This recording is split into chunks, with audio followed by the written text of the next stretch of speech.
খুলনায় করোনার নমুনা পরীক্ষায় কিট সংকটের কারণে গত দুদিন ধরে করোনা পরীক্ষা বন্ধ রয়েছে। আবার করোনা পরীক্ষার ল্যাব চালু হয়নি এখনো। এতে অসুস্থ ব্যক্তি ও প্রবাসীরা করোনা পরীক্ষা করতে না পেরে চরম বিপাকে পড়েছেন। হাসপাতাল কর্তৃপক্ষ বলছে 2023 ও 2024 সালে এখানে মজুতকৃত করোনার কিট এরই মধ্যে মেয়াদ উত্তীর্ণ হয়ে গেছে। জরুরি অবস্থা মোকাবেলায় খুলনা জেনারেল হাসপাতাল থেকে 100টির মতো কিট এখানে আনা হয়েছিল, কিন্তু এরই মধ্যে সেসব কিট নমুনা পরীক্ষায় ব্যবহার করা হয়েছে। ফলে খুলনা জেনারেল হাসপাতালেও বর্তমানে কিট সংকটে নমুনা পরীক্ষা বন্ধ রয়েছে।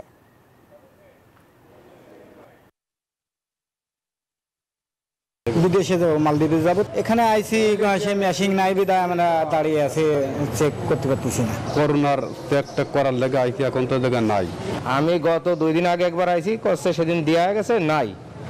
এখন আজকে আবার আইসি, করছে এটা নাই। তো এখন আমার তো 23 তারিখ ফ্লাইট, এখন আমি কি করতে পারি? 19 তারিখ থেকে খুলনা মেডিকেল কলেজ হসপিটালের করোনা নমুনা কালেকশন বুথে কিট সংকট দেখা দিয়েছে।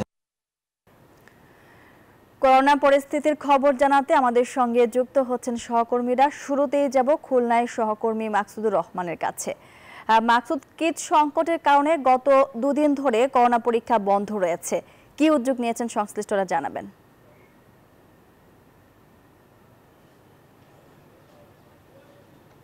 জি ধন্যবাদ। আমরা এই মুহূর্তে অবস্থান করছি খুলনা মেডিকেল কলেজ হাসপাতালের সামনে। এখানে কিন্তু করোনার কিট সংকটের কারণে কিন্তু গত 2 দিন ধরে আসলে এই নমুনা পরীক্ষা বন্ধ ছিল। একটা ভোগান্তি ছিল। সকালে যখন আমরা এসেছিলাম তখনও দেখেছি যে যারা কিনা বিদেশগামী মানুষজন, বিদেশে কর্মী প্রবাসী, তারা কিন্তু এখানে এসেছেন, কিন্তু করোনার কিট সংকটের কারণে কিন্তু তারা আসলে পরীক্ষা করতে পারে নাই। এখানে আরও একটা তথ্য জানিয়ে রাখতে চাই, এখানে যে RT-PCR মেশিন রয়েছে সেটাও কিন্তু কারিগরি ত্রুটির কারণে বন্ধ রয়েছে। বান্ডেল থাকলে প্রতি সেনমানিতে টাকা বাঁচবে। বিকাশ সেনমানি বান্ডেল কিনে জিতুন প্রতি লেনদেনে।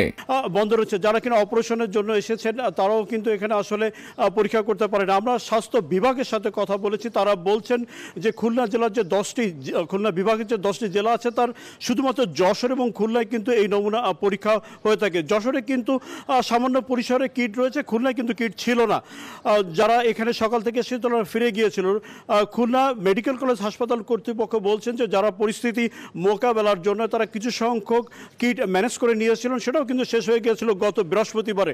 ফলে এখানে কিন্তু আসলে একটা অনিশ্চিত অবস্থা তৈরি হয়েছিল। তবে কিনা দুপুরের পর থেকে তারা আরও 50টি কিট পাওয়া গেছে এই মর্মে একটা ঘোষণা দিয়েছেন, কিন্তু দুপুরের পর থেকে কিন্তু কারোই আর এখানে করোনা পরীক্ষা হয় নাই।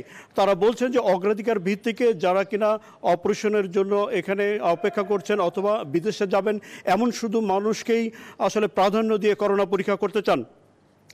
আর মেডিকেল কলেজ কর্তৃপক্ষ বলছেন যে তারা যে RT-PCR মেশিন ল্যাব যেটা আছে সেটা নাকি তারা বলছেন যে কারিগরি ত্রুটির কথা তারা উল্লেখ করেছেন। এই নিয়ে ছিল একটা অচল অবস্থা তৈরি হয়েছে খুলনায়। তো এই ছিল খুলনার করোনা পরীক্ষা সর্বশেষ। আমরা ফিরে যাচ্ছি আমাদের সহকর্মী চট্টগ্রামে আকরামের কাছে।